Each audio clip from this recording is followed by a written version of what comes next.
North Korea has just indicated that it is seriously considering a strike on Guam, which is a US Pacific territory. And this is in response to Donald Trump's statements indicating that he would use nuclear power against North Korea. Now, Trump said it'll be fire and fury, the likes of which the world has never seen. Right. Now, we have seen nuclear weapons, we use them.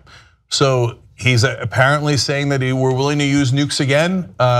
If he did not intend that, then he's an idiot, because that's clearly what it sounds like to anyone listening. And apparently that's what it sounded like to the North Koreans.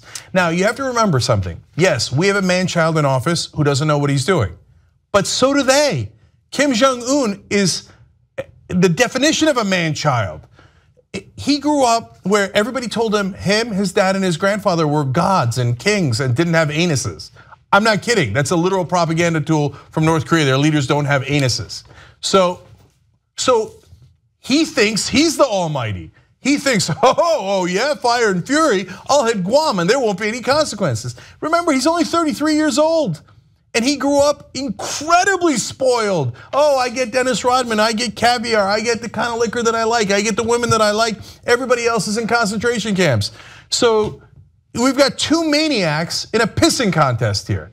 So now Kim Jong Un matches with, oh yeah, I'll hit Guam. Hey, moron of morons. What do you think happens if you hit Guam? That's a US territory. That's an attack against us. You think that Trump won't launch missiles? And then we're all screwed. If they hit Guam, we're all, look, guys, even if you don't care about North Korean lives, and it's possible, like I said, hundreds of thousands of innocent North Korean might die. You should care about our allies, South Korea and Japan, let alone they might be able to reach us with conventional weaponry, let alone our troops in South Korea, right. Let alone our citizens in Guam, okay? But also, if you're a monster and you don't care about any of that because your name is Lindsey Graham or Donald Trump, and you say, well, we fight him over there, who cares, right? How about the world economy? What do you think happens to the world economy if Seoul, South Korea is in flames? What do you think happens to the world economy if Tokyo, Japan is attacked, even with conventional missiles, and thousands, tens of thousands, hundreds of thousands die? What do you think happens? I'll tell you what happens, a giant global economic collapse.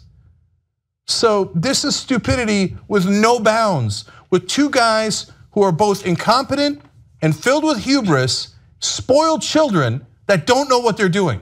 There's not much we can do about Kim Jong Un. There is something we can do about our guy.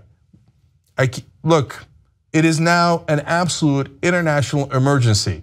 We have to find a way to get Donald Trump out of office. Now, there are no good, easy, convenient ways. Luckily, I think he did a deal with the Russians. I think Robert Mueller is a good investigator and is a good special counsel. But he's got to hurry because now we're on the clock. So if Kim Jong Un is stupid enough, and he certainly might be, to hit Guam, the chain of events has begun and there's no way you could bring it back. Help us build independent media. Become a member of the Young Turks. TYTnetwork.com/join.